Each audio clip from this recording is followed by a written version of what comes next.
If you are meek it means you are well educated. यदि आप विनम्र हैं और विनम्रता से ही सबसे बात करते हैं तो आप निश्चित रूप से शिक्षित हैं, और यदि ऐसा नहीं करते तो आप अशिक्षित हैं। ये देखिए, ये मैंने कुछ आज नियम बताए हैं जो मुझे बहुत जरूरी लगे। पहला नियम है रिफ्लेक्सिव प्रोनाउन अकेला कभी कर्ता नहीं हो सकता। रिफ्लेक्सिव प्रोनाउन अकेला कभी कर्ता या सब्जेक्ट नहीं हो सकता। इसका उदाहरण देखें, इसमें से एक सेंटेंस मैंने सही लिखा है और एक गलत लिखा है।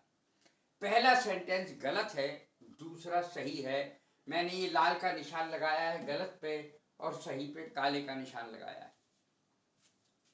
My self did this work, my self did this work, ये रिफ्लेक्सिव प्रोनाउन हो गया माई सेल्फ के साथ, जो बिल्कुल गलत है।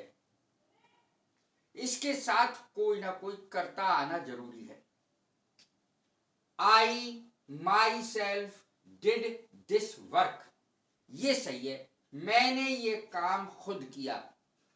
ये शब्द माई सेल्फ माने खुद, खुद किया काम, खुद किया काम सही नहीं बैठेगा, गलत है वो। I myself did this work, मैंने खुद ये काम किया, ये रिफ्लेक्सिव प्रोनाउन है और ये बिना कर्ता के गलत होता है। इसके साथ कर्ता जरूर आएगा, जैसे he himself did this work, he himself did this work, she herself did this work। इस तरीके से आएगा। कभी भी ऐसा नहीं हो सकता कि माई सेल्फ, हर सेल्फ या हिमसेल्फ अकेला आ जाए। शुरू में कर्ता के स्थान पर कर्ता जरूर लगेगा। तो ये मैंने लाल निशान से बताया कि ऊपर वाला सेंटेंस जो केवल माई सेल्फ लिखा है गलत है और आई माई सेल्फ वाला सही है। अब दूसरा नियम समझें, ईदर और नीदर, ये दो शब्द आपने सुने ही होंगे। तो आज मैं बता दूं कि ये दो वस्तुओं या दो व्यक्तियों के लिए यूज होता है। ईदर दो में से एक, दो वस्तुएं जैसे कोई, तो उसमें से एक। ईदर का अर्थ होता है, नीदर का अर्थ होता है दोनों में से कोई नहीं, दोनों में से कोई नहीं। अर्थात ईदर और नीदर दो वस्तुओं या व्यक्तियों के लिए यूज होता है। और इससे ज्यादा के लिए अगर यूज करना हो तो क्या होगा, दिमाग में क्वेश्चन आएगा। अब इससे ज्यादा के लिए क्या होगा फिर, तो इसके लिए नन यूज होगा। नन या नो वन, कोई नहीं। नन का अर्थ होता है कोई नहीं। दो से अधिक के लिए एनी या नन का प्रयोग होता है। ईदर, अब ये सेंटेंस देखें इसका, ईदर का सेंटेंस, नीदर का सेंटेंस, नन का सेंटेंस। ईदर का अर्थ मैं पहले ही बता चुका, either of you can take this, तुम दोनों से कोई, तुम दोनों में से कोई एक ये ले सकता है। Either of you can take this toffee, तुम दोनों में से कोई एक टॉफी ले सकता है। मान लीजिए टॉफी एक ही है, दो आदमी, दो बच्चे, एक टॉफी ले सकता है उसमें से। ईदर ऑफ यू, दो में से कोई एक, कैन टेक दिस टॉफी, ये टॉफी दोनों में से कोई एक ले सकता है टॉफी।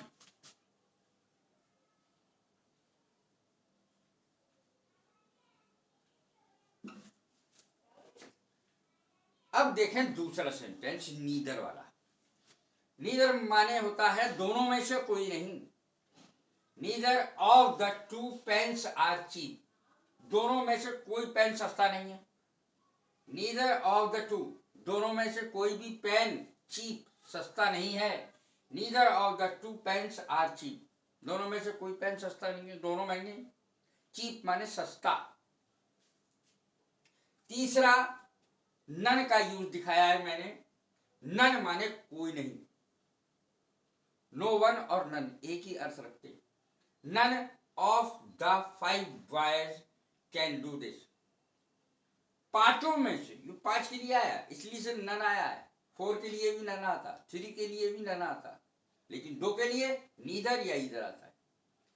तो नन ऑफ द 5 बॉयज, पांचों में से कोई भी लड़का, none of the 5 boys can do, पांचों में से कोई लड़का इसको नहीं कर सकता, पांचों में से कोई भी लड़का इसको नहीं कर सकता। तो नन जो है वो 2 से अधिक के लिए आएगा। अब अगला नियम देखें, यदि कर्ता वन है, ये वेरी वेरी वेरी इंपॉर्टेंट नियम है, यदि कर्ता वन है तो वाक्य में प्रोनाउन के स्थान पर वन का ही यूज होगा। मैं उदाहरण के तौर पर भी बताऊंगा जो बिल्कुल क्लियर हो जाएगा आपके दिमाग में।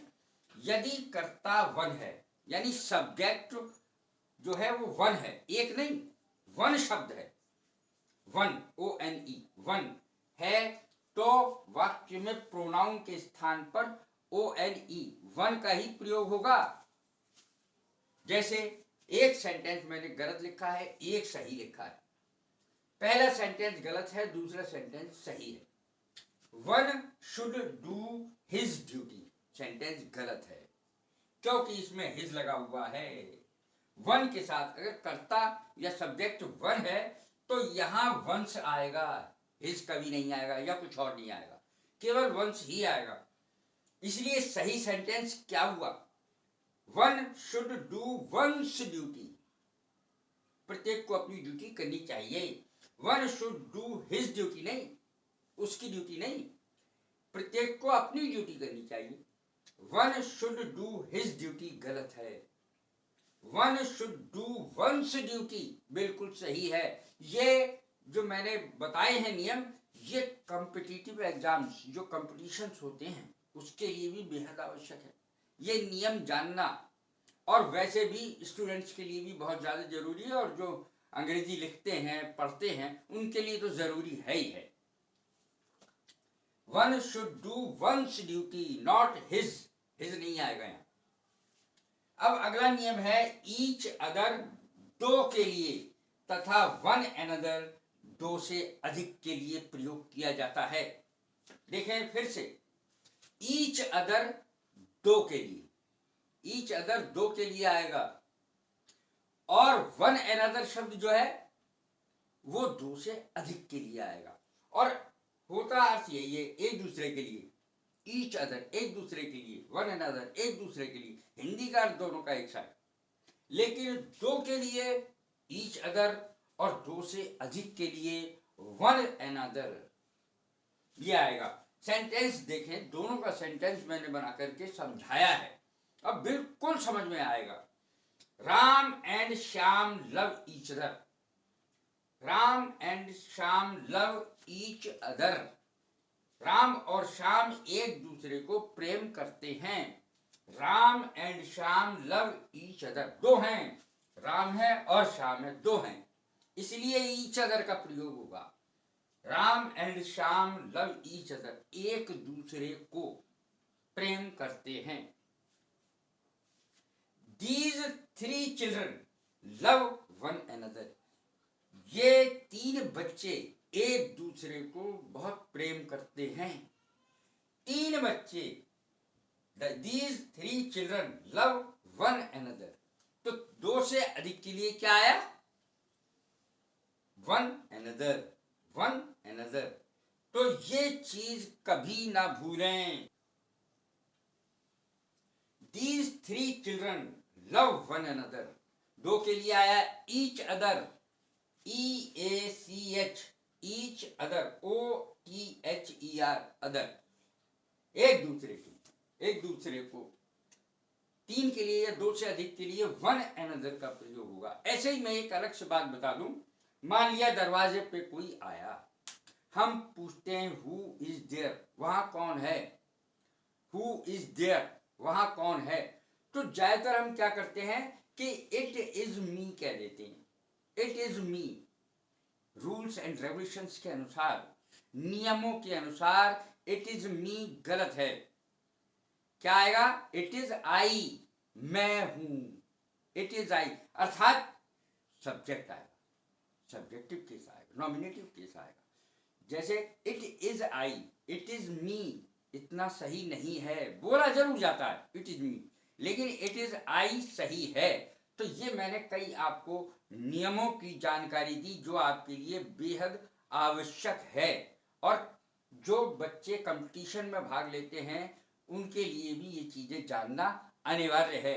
यदि ये मेरी वीडियो पसंद आ रही हो तो सब्सक्राइब करें, लाइक करें, शेयर करें।